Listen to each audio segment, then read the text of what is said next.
19 अप्रैल Sunday को China की capital city Beijing में कंडक्ट हुआ दुनिया का पहला हाफ मैराथन, जहां पे इंसानों के साथ रोबोट्स ने भी पार्टिसिपेट किए थे।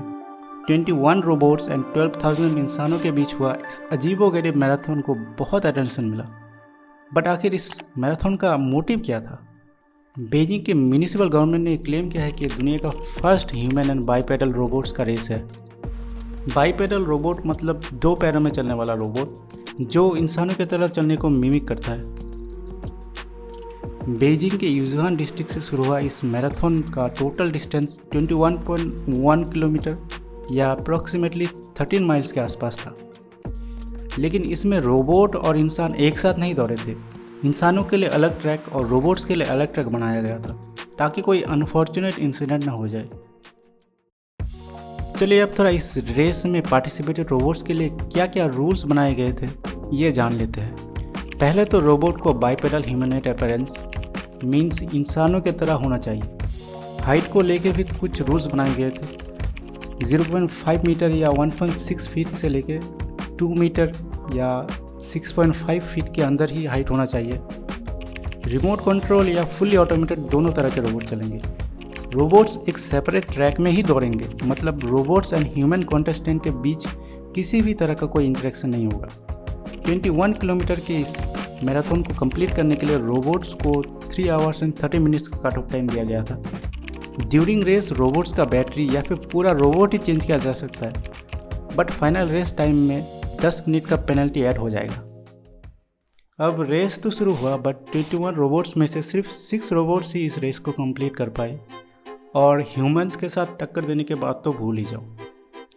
यूबीटेक के तियांगोंग अल्ट्रा, जिसको रेस में फास्टेस्ट रोबोट का खिताब मिला, उसे भी मैराथन कंप्लीट करने के लिए 2 आवर्स एंड 40 मिनट्स का टाइम लगा, जहां उनके ह्यूमन ओपोनेंट ने सिर्फ 1 आवर एंड 2 मिनट में ही पूरा मैराथन कंप्लीट कर दिया, मतलब मोर देन डबल टाइम। इसमें भी रोबोट का बैटरी 3 बार चेंज करना पड़ा। ज़्यादातर रोबोट्स इस मैराथन को कंटिन्यू ही नहीं कर पाए और लाइव ब्रॉडकास्ट से धीरे धीरे डिसअपीयर होने लगे। लेकिन 21 पार्टिसिपेटेड रोबोट्स में सभी अपने आप में बहुत यूनिक थे, ये तो मानना पड़ेगा। कुछ रोबोट्स को किड साइज्ड स्नीकर्स पहनाए गए थे, तो किसी को जैकेट्स पहनाया गया था, किसी का सिर खोल के फेंक दिया गया था फॉर वेट रिडक्शन। और वैसे भी रेस में सिर का क्या काम, दौड़ना तो पैरों से ही है ना। वन हुआन नाम की एक फीमेल फिगर रोबोट की हेड तो ह्यूमन लाइक बनाया गया था, बट वो बेचारी सिर्फ कुछ ही कदम चल पाई, और वो भी कछुए की स्पीड में। उस बेचारी की सिर तो ऐसे हिल रही थी कि जैसे कभी भी गिर जाए। अल्टीमेटली उसे रेस से विड्रॉ ही कर दिया। एक ट्रांसफॉर्मर जैसा दिखने वाला रोबोट सियान योंग तो क्रैश ही हो गया, और तो और उसके साथ ऑपरेटर को भी पटक दिया।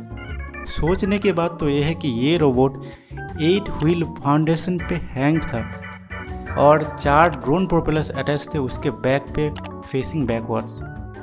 तो ये डिस्क्वालीफाई क्यों नहीं हो गया?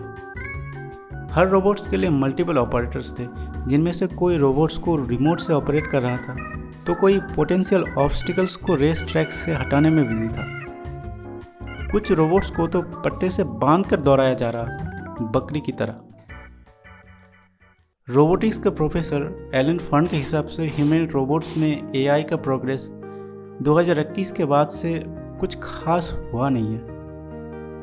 रेस शुरू होने से पहले एलन फर्न ने कहा था कि अगर एक भी रोबोट इस मैराथन को कंप्लीट कर लिया विदाउट रोबोट को फुल्ली रिप्लेस किए तो ये बहुत बड़ी बात होगी, और ये हुआ भी।